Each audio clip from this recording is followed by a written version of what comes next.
What's good, y'all? I'm Stats with Evan, and I'm here to give y'all my predictions for all 14 games on Week 6 of the NFL slate. As always, these predictions are completely, totally, and 100% unbiased. That means I'm not basing these off which teams or players I like better. I'm just basing these off which team I think has a better chance of winning this game, this week. That's it.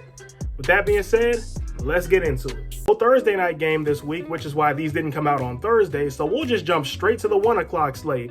We'll start with the Washington football team taking on the New York Giants. Ah yes, the Dysfunction Bowl. These two teams have been an absolute mess this season. I don't even know where to start. I will say this though, this game is going to be low scoring, seeing as how these two are at the bottom of the league in scoring offense. Washington is 30th, the Giants are 31st. The only team that's lower than both of them is the Jets.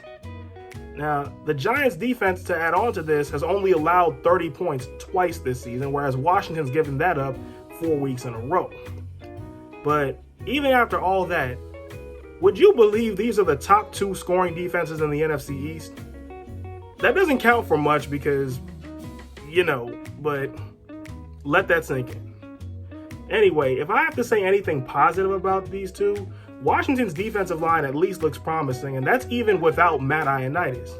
Now, that defensive line may be important here when it comes to the battle in the trenches. So for that reason, and because my head hurts and I just want to get to the next one, I'll go with Washington 20-17 over New York. Up next, we got the Houston Texans and the Tennessee Titans. Now, let me just say this right now.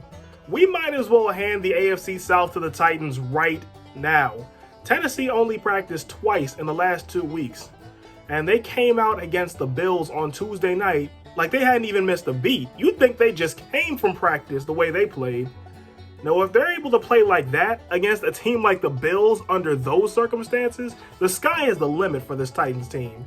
As for this game, Tennessee takes it easy 45-10 over Houston. Up next, we got the Cincinnati Bengals and the Indianapolis Colts. All right, this one's pretty straightforward. Now, I believe in time, the Bengals can be a problem for the AFC. But right now is not that time. Cincinnati is bottom 10 in the league in the total offense and scoring offense, and now they face a Colts defense that's one of the best in the league.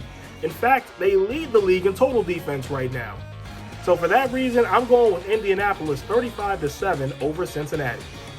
Okay, so I don't know if this game is going to happen this week, but just in case, here y'all go. The Atlanta Falcons and the Minnesota Vikings.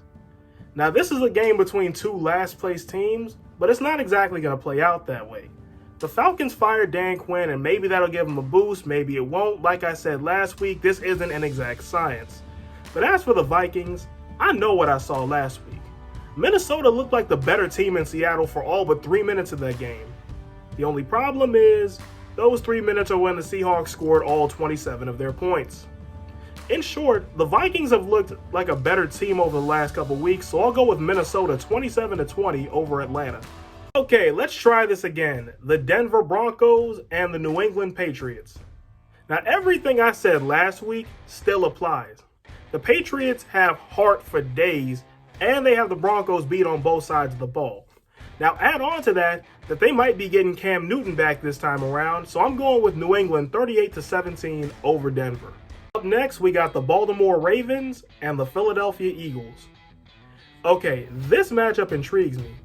The Eagles have been playing their best ball over the last couple weeks, and now they're starting to allow fans to come to their games.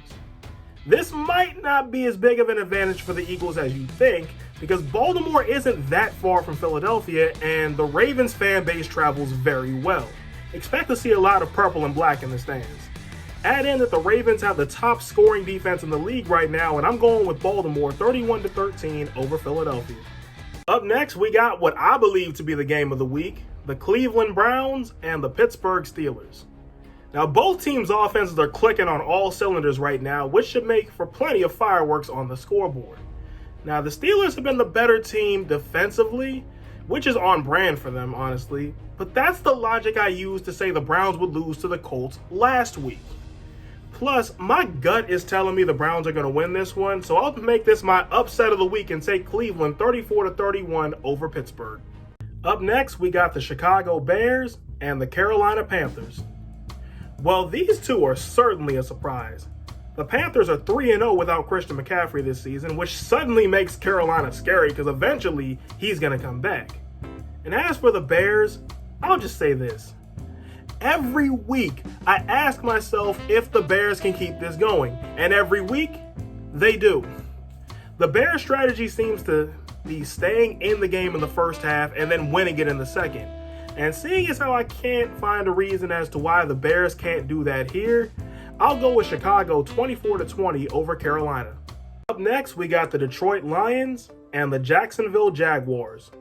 This one won't be pretty to look at, but here's my 2 cents.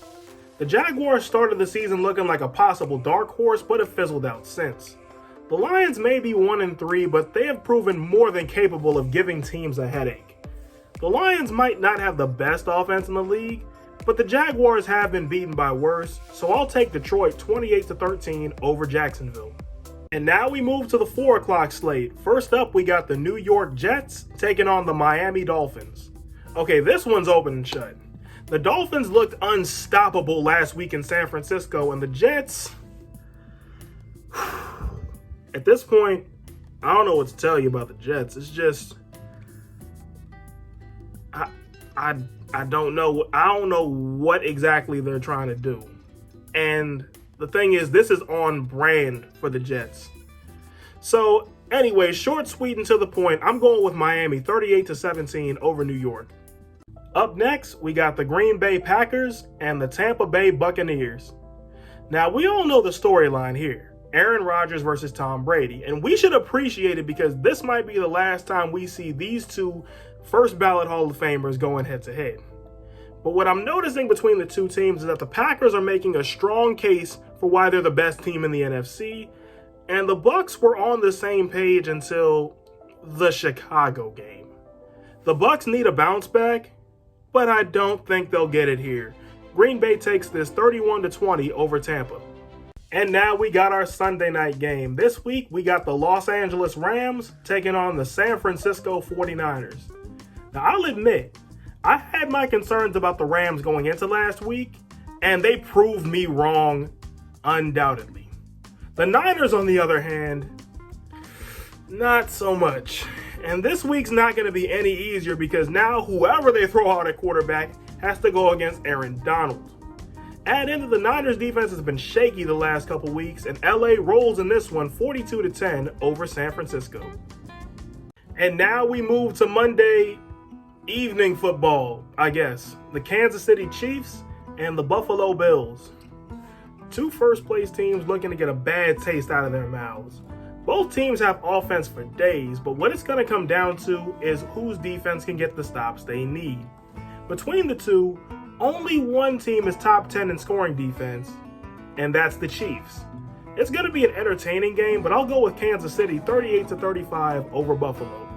And last but not least, we got the Monday night game, the Arizona Cardinals taking on the Dallas Cowboys. Now, these two both got wins they desperately needed last week and against the two New York teams. But there's a glaring mismatch here. A Cowboys defense that ranks dead last in scoring has to face a Cardinals offense boasting the likes of Kyler Murray, DeAndre Hopkins, Larry Fitzgerald, and Kenyon Drake. Now, the Cowboys offense is impressive, and let it be known, Dak, I'm praying for you. But on the other sideline is a Cardinals defense that ranks 5th in scoring and 10th in total defense. Simply put, Arizona takes this 42-13 over Dallas. Well, that's my picks. Which ones do you agree with and which ones do you disagree with? Let me know in the comments, and until next time, I'm Stats with Evan, and I hope you have a 100% day. Enjoy the games, y'all.